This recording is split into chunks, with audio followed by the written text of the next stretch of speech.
Welcome to the world of sawdust and grain, a place where a simple plank of lumber can transform into a legacy. There is a profound misconception that woodworking is an exclusive club reserved for those with massive workshops, expensive machinery, and decades of apprenticeship under a master craftsman. But the truth is far more accessible and, frankly, far more profitable for the modern creator. The secret isn't in the complexity of the joinery or the rarity of the timber. It is in the simplicity of the design and the story you tell with it. Today, we're going to strip away the intimidation factor. We're going to look at how a beginner with a few basic tools can not only create beautiful objects but build a sustainable, profitable business from the comfort of a garage or a spare room. We are uncovering the blueprint for turning simple woodcraft into a livelihood. To understand how to make a profit, we first have to redefine what we mean by a project. When you are crafting for a business, you aren't just making a thing. You are solving a problem or fulfilling a desire for a customer. The biggest mistake beginners make is overcomplicating their first product line. They try to build dining tables or intricate armoires, projects that require massive shipping costs, huge storage space, and weeks of labor. The real secret to a profitable beginner woodworking business lies in small, high-turnover items. These are items that can be batched.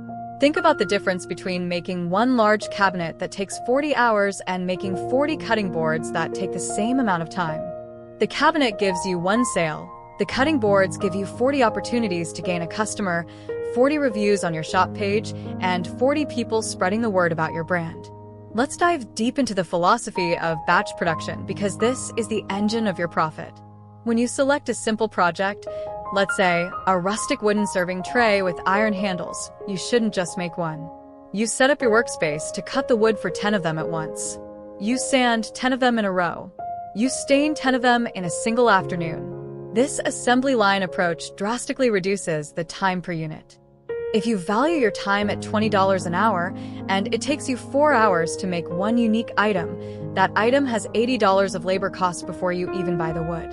But if you can make 10 items in 4 hours by batching your tasks, your labor cost drops to $8 per item. That difference is your profit margin. It is the difference between a hobby that costs you money and a business that pays your bills.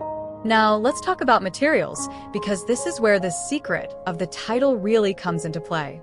You do not need exotic hardwoods imported from the rainforests of Brazil to make something beautiful. In fact, the modern market often prefers the story of reclaimed or common wood. Pine, spruce, and fir.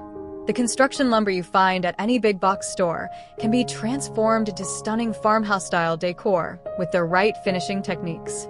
A simple distressing method, using chains or wire brushes to age the wood, followed by a dark wax or a whitewash, can turn a $3 board into a product that sells for $50. The value isn't in the raw material itself. The value is in your artistic vision and the finish. Learning to finish wood properly, understanding how oil brings out the grain or how burning the wood with a torch creates contrast, is a far more valuable skill for a beginner entrepreneur than learning complex joinery. However, having a great product and an efficient process is only half the battle. The other half, the part that actually puts money in your bank account, is presentation. You are not selling wood. You are selling a lifestyle. When you list a simple bathtub tray, a plank of wood designed to hold a book and a glass of wine across a tub, you cannot just take a picture of it leaning against your garage wall. You have to stage it. You need to show the candle burning, the open book, the steam rising from the bath. You are selling the concept of relaxation. The customer isn't buying a board. They are buying the 20 minutes of peace they hope to get at the end of a long day. This psychological shift is crucial. Your photography and your product descriptions must evoke emotion. Handcrafted oak shelf is a boring title. Rustic floating shelf for minimalist kitchen organization tells the buyer exactly how this item improves their life. Let's look at some specific project ideas that fit this high-profit, low-complexity model. First, consider the organization niche. People love to organize their lives. Wooden entryway organizers, mail sorters, and key racks are perennial bestsellers. They require very little wood, can be made from scrap cuts, and are easy to ship. Another massive category is gifting. Personalized items command a premium price. If you can invest in a small branding iron or a simple wood-burning kit, You can offer customization. A plain cutting board is a $20 item. A cutting board engraved with the Smith family EST 2023 is a $60 item. The labor difference is 5 minutes. The price difference is triple. This is the leverage of personalization. It transforms a commodity into a keepsake. We also need to address the fear of saturation. You might look online and see thousands of people selling wooden coasters or shelves and think, there is no room for me. This is a fallacy. The market is not looking for just any coaster. They're looking for your take on it. Maybe your coasters are geometric hexagons. Maybe they are made from reclaimed whiskey barrels. Maybe they feature hand-painted botanical designs. Your unique aesthetic is your competitive advantage. You don't need to invent a new product. You just need to reinvent the style. Beginners often get paralyzed trying to think of an invention that the world has never seen. Forget that. Look at what is already selling and ask yourself, how can I make this slightly different? How can I make this fit a specific trend like boho, industrial, or mid-century modern? Building a brand is the next step in securing your profit. A business is more than just a collection of sales. It is a reputation. Even if you are working out of a shed with a single circular saw, you need to present yourself as a professional. This means creating a cohesive look. Burn your logo onto the back of every piece you make. Include a handwritten thank you note in every package. Use sustainable packaging materials if your brand is about nature. These small touches create unboxing experiences that customers love to share on social media. When a customer shares a photo of your work on Instagram, that is free advertising. It is social proof. It tells their friends, I trust this maker. Word of mouth is the most powerful tool for a small wood business, and it is earned through quality and customer experience, not just the wood itself. Let's discuss the scrap wood economy. As you build your business, you will inevitably end up with offcuts, pieces of wood too small for your main projects but too big to throw away. A profitable business wastes nothing. These scraps are pure profit waiting to happen. That 3-inch strip of walnut left over from a cutting board? That is a phone stand. That block of maple? That is a tea light holder. When you create products specifically to utilize your waste stream, your material cost for those items is effectively zero because the cost was already absorbed by the primary project. This is how you maximize yield. Some of the most successful Etsy shops have entire sections dedicated to small goods that are essentially made from the trash of their larger items. It is efficient, eco-friendly, and financially brilliant. Quality control is the non-negotiable pillar of your business. Simple does not mean sloppy. In fact, because the designs are simple, the flaws have nowhere to hide.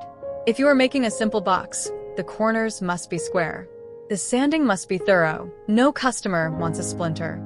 The finish must be smooth and even. Taking the extra 10 minutes to ensure a piece is perfect is what allows you to charge premium prices. You are not competing with Walmart or IKEA on price. You can't win that battle. You are competing on quality and soul. You are selling the fact that a human hand touched this object, cared for it, and crafted it. That human connection is a luxury in a mass-produced world, and people are willing to pay for it. While online sales are fantastic, do not underestimate the power of local markets. Craft fairs and farmers markets are incredible testing grounds for beginners. They allow you to see exactly how people interact with your products. You can watch their eyes. What do they pick up first? What do they put back down? What questions do they ask? This real-time feedback is invaluable. Maybe you find out that everyone loves your shelves but wishes they were 2 inches deeper. That is data you can use to improve your product immediately. Furthermore, shipping large wooden items can be expensive and risky. Selling locally eliminates shipping costs and the risk of damage in transit. It allows you to sell larger, higher-margin items like benches or coffee tables that might be intimidating to ship when you are just starting out. Pricing is often the hardest hurdle for the creative mind. We tend to undervalue our own work because it came easily to us. We think, oh, this only took me an hour. I can't charge $50. You must break this mindset. You are not charging just for the hour. You are charging for the tools you bought, the electricity you used, the years you spent learning the skill, and the time you spent sourcing the wood. A good rule of thumb for beginners is the formula: materials plus labor plus overhead plus profit. Do not forget the profit. If you only charge for your time and materials, you have created a job, not a business. The profit is what allows you to expand, to buy better tools, to buy wood in bulk, and to weather slow months. Be confident in your price. If your product is good, the right customer will pay it. As you grow, you will find that the business evolves. You might start with simple coasters, but as your skills improve, you might move into serving trays, then into small furniture. This natural progression keeps the work exciting. But never lose sight of the foundation. Simplicity sells. Complex projects are often vanity projects. They are fun to make but hard to sell. The bread and butter of your business will always be those simple, reliable, high-quality items that solve a problem for your customer. Keep your overhead low, keep your designs clean, and keep your customer at the center of your decisions. The path from a pile of lumber to a profitable bank account is paved with sawdust, yes, but it is also paved with smart, strategic decisions about what to make and how to present it. So, pick up that saw. Buy that first piece of lumber. Do not wait for the perfect workshop or the perfect set of tools. The secret to a profitable woodworking business isn't hidden in a masterclass. It is hidden in the action of starting. It is in the first cut, the first sand, and the first sale. The world is full of plastic, disposable things. There is a hunger for the real, the solid, and the handmade. You have the power to feed that hunger and build a life for yourself in the process. The grain is waiting. The tools are ready. The only thing. Thank you for spending this time with us and for allowing us to be a small part of your creative journey. We know that the gap between thinking about a project and actually building it can feel like a canyon, but we hope today helped build a bridge across it. We want to hear from you. Are you picking up a saw for the first time, or are you looking to turn a long-time hobby into a storefront? Drop a comment below, and like, share, subscribe. Tell us what your very first project is going to be. Let's build this community together, one board at a time. Until next time, stay sharp and keep creating.